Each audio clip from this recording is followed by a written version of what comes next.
faleminderit për të prezencë masive sot tuaj në këtë moment të rëndësishëm të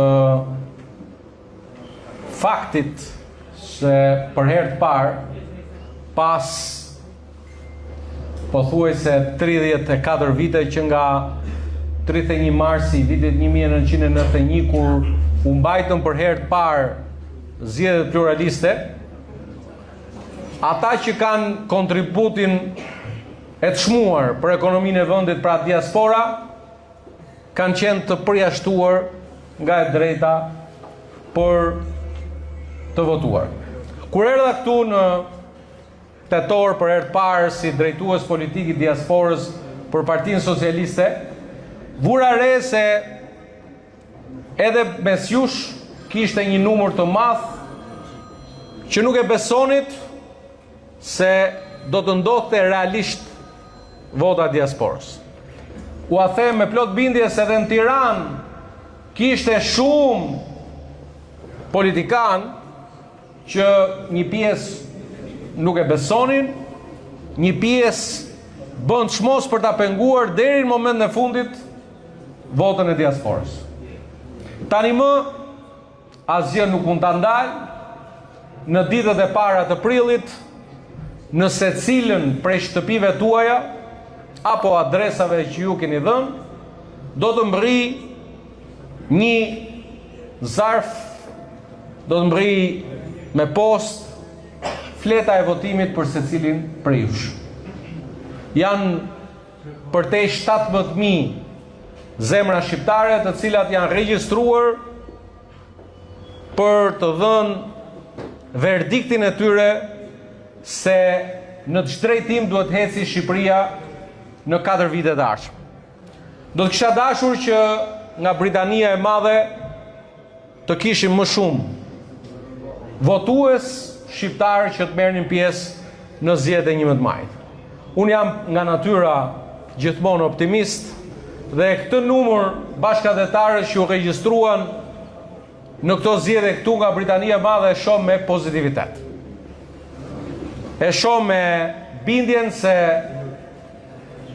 ky numër do të vazhdojë të rritet në zgjedhjet që do të vinë, por e di fare mirë që ajo që kryeministri Rama tha këtu në nëntor të vitit kaluar duhet eci përpara. Dhe kam fjalën për angazhimin ton para bashkëdhetarëve që jetojnë në Britaninë e Madhe, se ne duhet të zgjidhim përfundimisht bashkë me qeverinë britanike çështjen e regjistrimit me generalitetet e vërteta të pothuajse 100.000 shqiptarëve që jetojnë këtu, që mbritën në Britani në vitet 98, 99, 2000 dhe për arsyet që gjithë dim u regjistruan me generalitetet e tjera dhe sot pas 26-25 viteve ne jemi në momentin që mund t'ua konfirmoj zyrtarisht i kemi filluar diskutimet, negociatat me qeverinë britanike për t'i dhënë kësaj çështje një zgjedhje përfundimtare.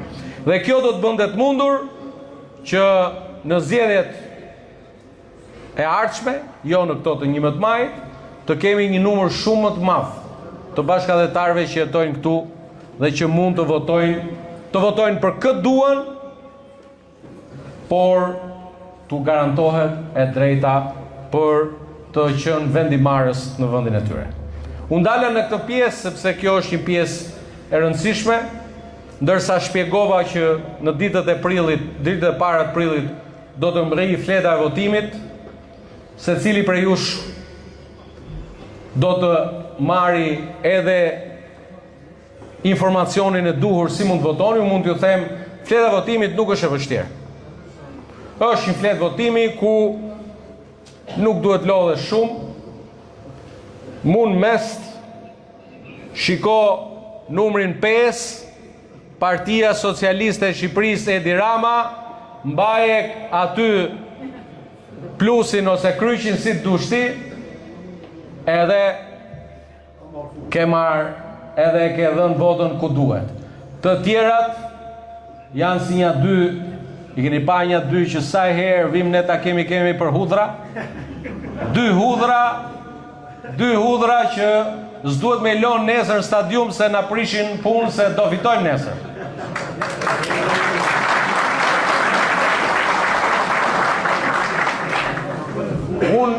Unë i quj hudhra se realisht na sillin fat. Sa herë paraqiten ata na mushen sallat.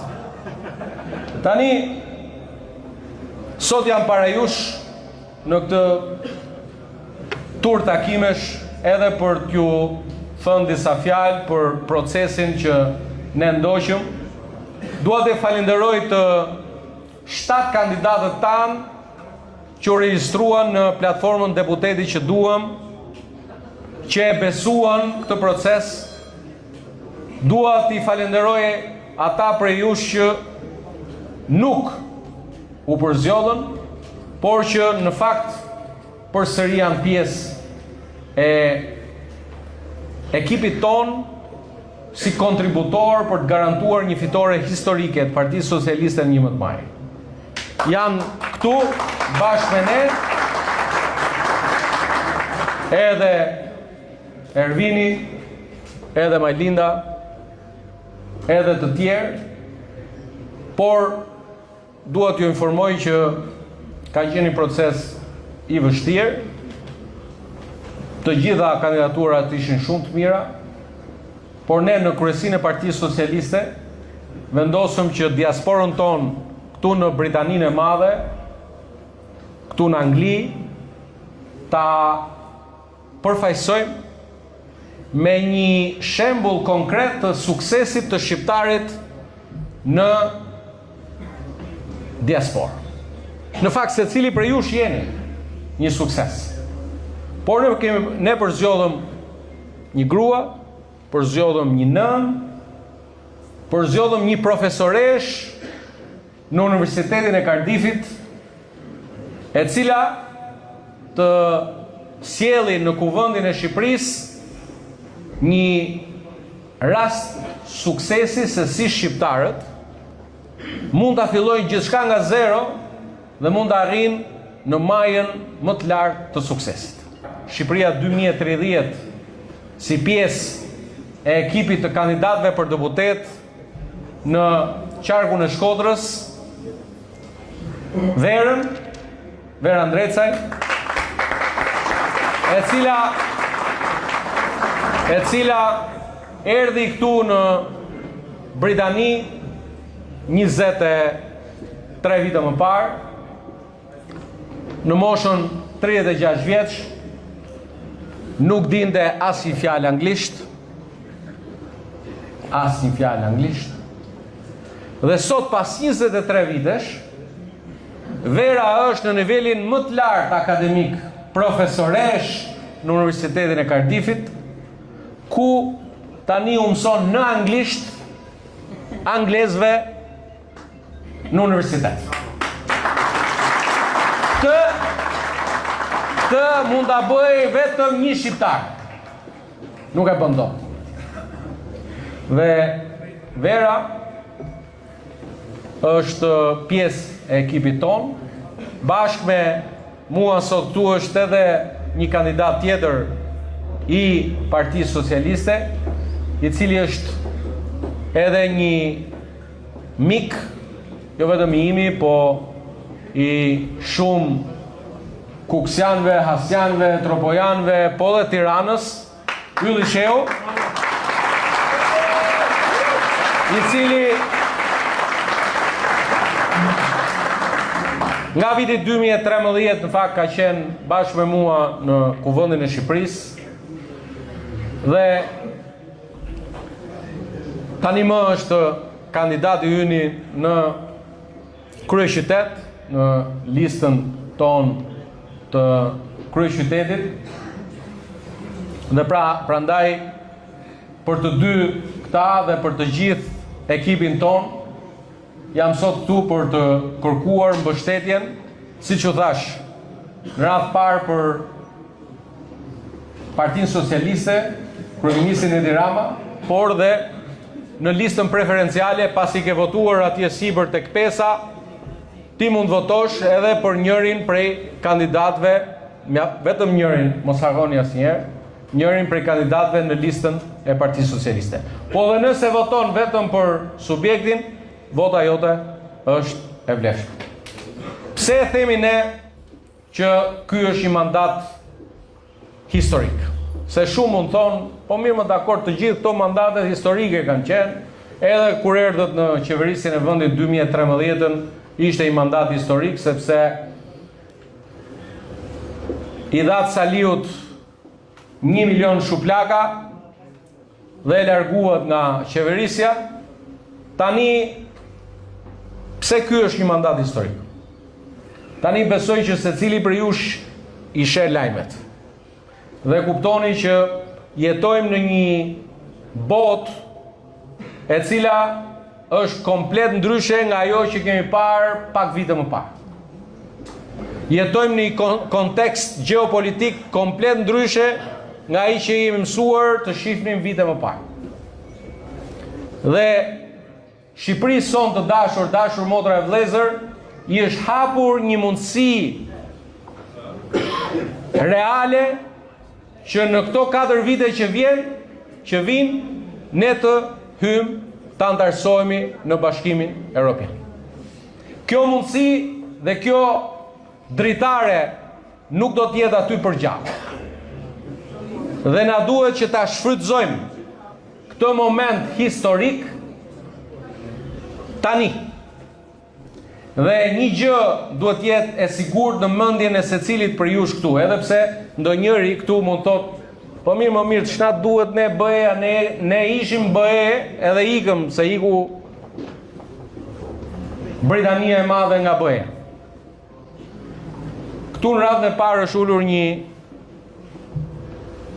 deputet britanik prej shumë vitesh, po ish ministër britanik për Europën, me cilin sapo biseduam së bashku, edhe më tha, ta ulan tha, ju tha duhet bëni ç'është e mundur të hyni tani në Bashkimin Evropian.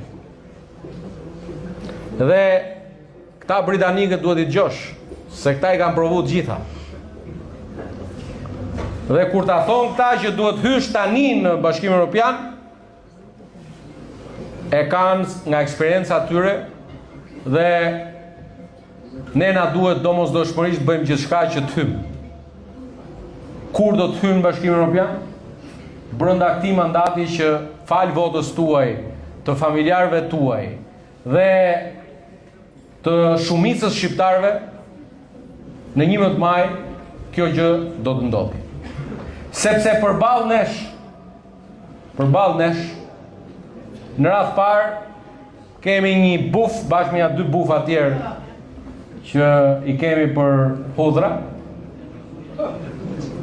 dhe përballë nesh nuk ka një alternativë tjetër konkurruese. Nuk është për shaka kur e themi shpesh që ne nuk jemi më të mirët, po më të mirë se ne nuk ka. Kjo është e sigurt.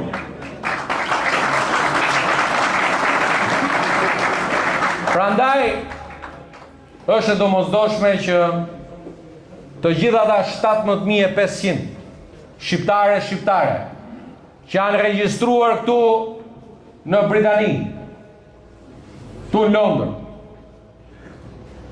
të marrin pjesë domosdoshmërisht në zgjedhje. Që fletën e votimit që do të mbërri, sapo të mbërri në shtëpinë tuaj, nxirre nga zarfi, plotësoje, fute prapë në zarf dhe dërgoje. Mos e bëj si ato faturat që vinë që merr aty dhe hudh se s'do më e pa. Po plotësoje, dërgoje në kohë, sepse të vlefshme do të quhen vetëm ato që do të mbërrinë në Tiranë deri në datë 11 maj në orën 19. Po nuk e nisën kohë, ne nuk e numërojmë dot Shqipëri.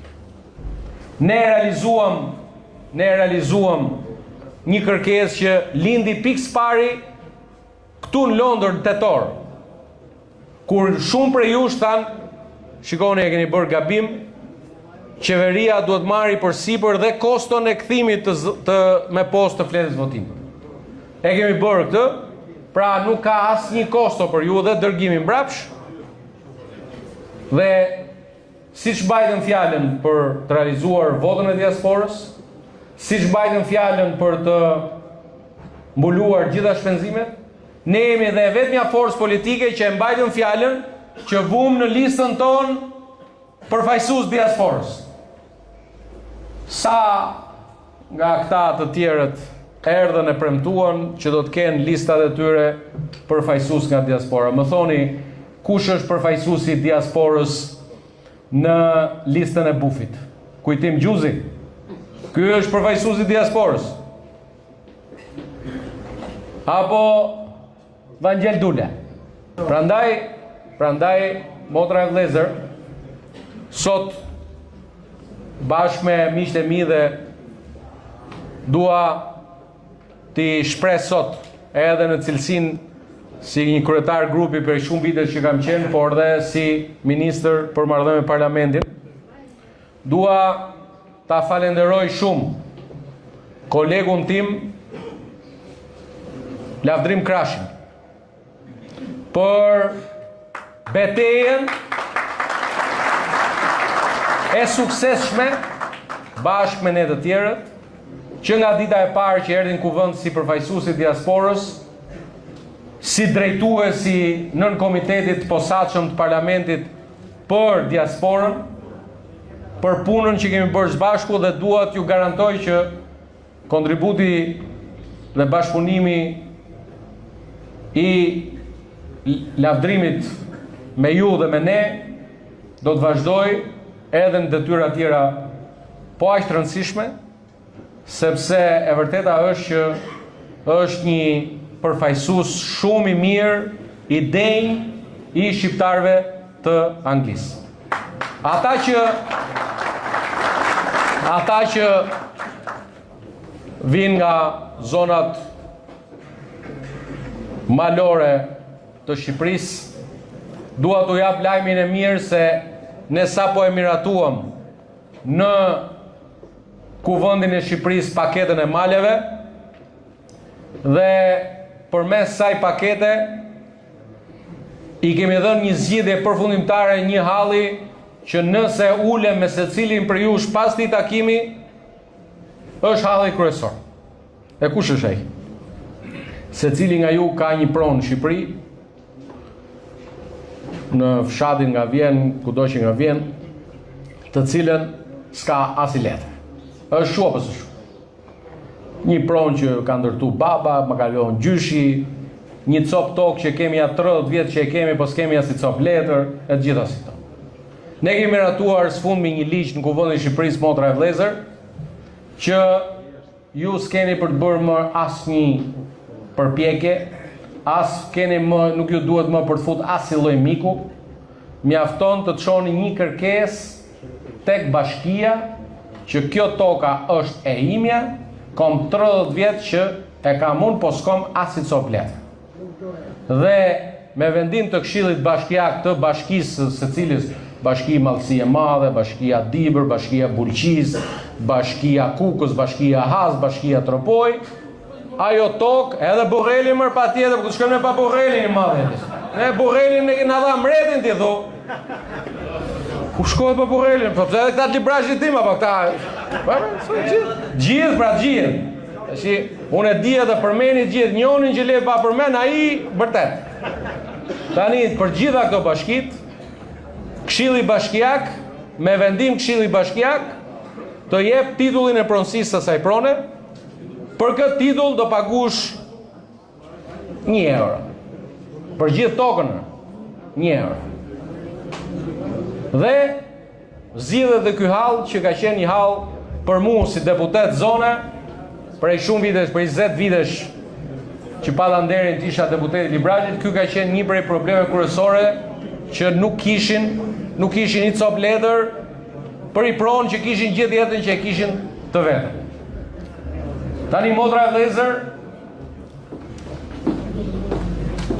Unë mendoj që janë shumë arsye për të cilat duhet votuar Partia Socialiste, por kam edhe një çështje të fundit që besoj që gjithë ndaj. Sot, Shqipëria jonë është më e respektuar se asnjëherë tjetër në arenën ndërkombëtare, jo në 30 vitet e fundit. Po në 113 vitet e fundit që nga 1912 kur kemi shpall shtet i pavarur. Lajmi i mirë që dua ta ndaj sot me ju është që sapo të mbyllim zgjedhjet në 11 maj, ne do të presim edhe summitin e Komunitetit Politik Evropian, ku edhe kryeministri Starmer në datë 15 maj do të jetë në Tiranë si pjesë e këtij summiti të rëndësishëm politik që transformon Shqipërinë dhe Tiranën jo në kryeqytet të Ballkanit, se atë e kemi tani, por e transformon Tiranën në një kryeqytet të gjithë Europës. Dhe ky është një lajm i mirë, është një zhvillim i rëndësishëm, pozitiv sa i përket imazhit të Shqipërisë. Dhe prandaj është shumë e rëndësishme që në 11 maj Partia Socialiste e Shqipërisë dhe Edi Rama jo të marrin një shumicë për qeverisur, por fal votës së diasporës, fal vëllezërve e motrave tonë të Londrës e të gjithë diasporës, ne të marrim një mandat për të pasur një shumicë të cilësuar në Kuvendin e Shqipërisë. Marrë këtë